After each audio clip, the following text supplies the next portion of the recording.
Hello. Oh, I don't know. I needed an interesting opener. That really wasn't that interesting, but I tried.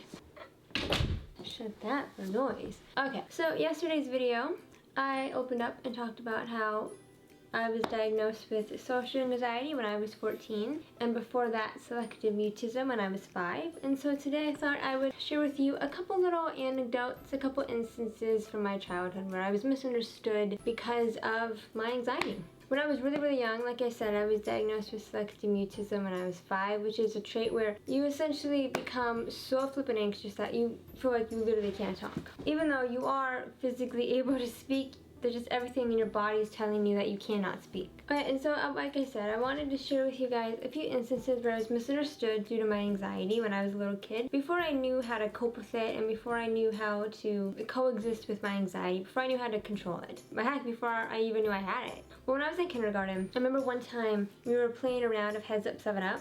And you know, which is where that game where you like go to where you like pat, I don't know, someone's thumb, right? And they have to stand up and guess who like pushed their thumb down or something like that. And right, I got picked. Well, and the thing is, we were combined with 2 different kindergarten classes when we were playing this game. So my teacher, who knew about my selective mutism, she wasn't there that day. Another one of the kindergarten teachers was. So they didn't know about my issues. So when I got called on to pick who put my thumb down for the game, I couldn't say anything, right? Because of my selective mutism. And so I remember just like standing there, not being able to speak at all because I was so scared. And then finally, the kindergarten teacher was so annoyed with me that she was just like, oh, fine, sit down. Because and she pretty much told me that if I want to participate, you know, I couldn't play the game. So yeah, that kind of sucked. Not gonna lie. I mean, she didn't know about my issues, but yeah, that kind of sucked. Another instance when I was really young, I was older than 5 at this point, so I would have already been diagnosed with my selective mutism, but I was still pretty young, like maybe 7, 8-ish or something. We were having a family gathering for like Christmas and Thanksgiving or something, and we were doing it at my house, and I was in my living room, and I was playing on my Game Boy.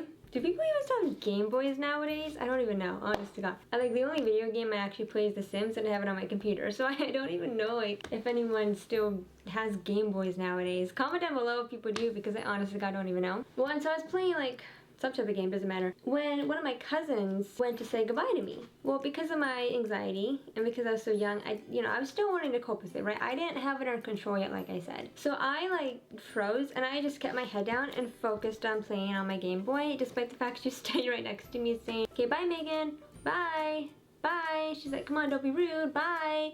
But like, Megan, and I'm literally not even looking at her.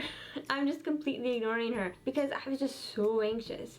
And because it wasn't just my cousin there, it was also her with her husband. So I just got like way too uncomfortable, and I didn't even respond, and finally she got annoyed with me and left. So that happened. Another instance where someone sort of mistook me for being rude when I wasn't trying to be was, I remember this distinctly, I was in 4th grade, and now one of my friends, okay, so we were in Girl Scouts together, right? And pretty much our Girl Scout group, the bulk of the parents that would help out would be the moms. But my one friend Danielle, her dad would actually help out, and he was the only dad that would actually help out compared to everyone else had their moms helping. And no shade to Daniel's dad, he was just that type of guy who like is kind of obtuse, and he thought it was funny to talk to me, to try to get me to talk. So he would purposely walk up and talk to me at like any Girl Scout meeting just so they give me to talk. But I never talked to him because when I was little in elementary school, I actually used to be really intimidated by older men. Now I want to make it clear, I was never abused or anything like that, so I had, again, no rational reason to be afraid. It was just all my anxiety. But like I said, I just had this aversion to older men when I was a little girl, like adult older men.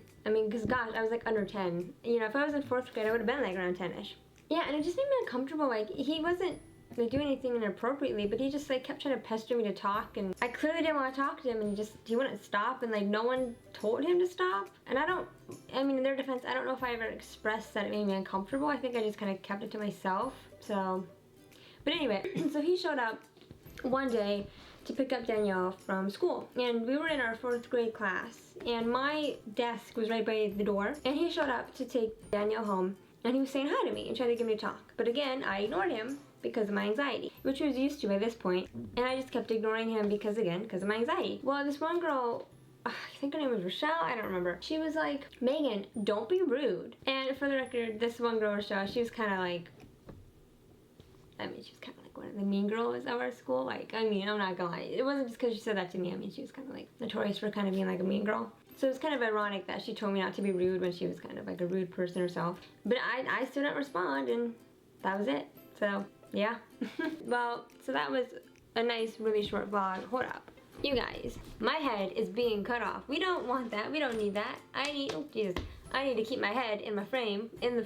I can't talk, whatever. Yeah, so those were just a couple instances where I was misunderstood because of my anxiety. Because, you know, I was at an age where I didn't know how to control it. Obviously, now I can. I have no problems talking with people if they approach me. It doesn't make me freeze up like it used to. I mean, granted, I might have an instance where I'm like, I don't know what you want me to say. I might have those types of instances with people on occasion, but you know, now I know how to socialize, honestly, you guys. You mostly see me with myself or my mom or whatever, you know, but I swear I know how to socialize with people. Don't worry, I've had plenty of friends over the years and all that jazz and can communicate and talk and I'm fine. But yeah, you know, like I said, I was really young at the time, still learning, still coping, and you know, that is a challenge when you have a mental disorder and people don't know that you have it. They just sort of apply like normal behavior to people that don't necessarily have normal behaviors, right? Because of a mental disorder. And it's tough to fault people when they don't know, but at the same time, it's kind of like, hello, read social cues. You know, if someone's clearly shy and not responding, don't keep pestering them to talk, because then you just kind of look like an a-hole if you do. It is what it is. But alrighty, Piety. Yeah, well, I hope you guys enjoyed this video. Don't forget to subscribe, like, comment, and share, which I forgot to say at the beginning of this video. And ring the bell for notifications so you never miss when I post a new video, which is daily. Yeah, and if you want to hear more about any of my anxiety struggles, my anxiety journey, anything like that, yeah, feel free to go subscribe and do all that awesome, amazing, good stuff so you can learn more about it. And yeah, if you're struggling with anxiety yourself, then, you know, go to therapy. No, but seriously, it might be worth checking out therapy. Therapy really helped me out a lot as a kid, so. But I'm not, you know, a psychologist or a psychiatrist. I don't want to be offering people advice on like what they should or shouldn't do with their lives. This is just me recounting my own experiences and sharing them with you. Yeah, so comment down below if you ever had any instances, doesn't matter if you have a mental disorder or not, if you ever had any instances where you were misunderstood as a kid and what happened. So, alright, bye. Have a beautiful, wonderful day. See you guys.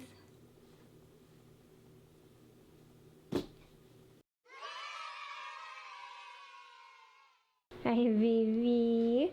What you doing, sweet boy? He's like, well, I was just resting here looking cute. And so you should, ooh, that tail's going. Okay, well, you want some loving? You want some squishes? Okay, baby. He's like, I'm fine with you filming me today. Honestly, it doesn't bother me, he says. He's a content puppy, everyone. Mwah.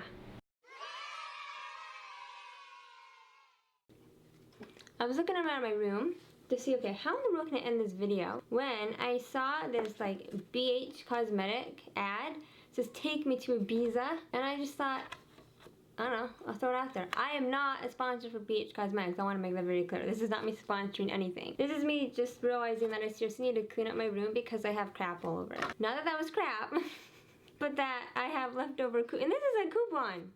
This is a coupon for the record, and I never used it, and I'm sure it's expired by this point. This is just going to show that I really need to clean my room again because I keep stuff that I don't need all over it, so I should probably do that. Well, maybe a future video.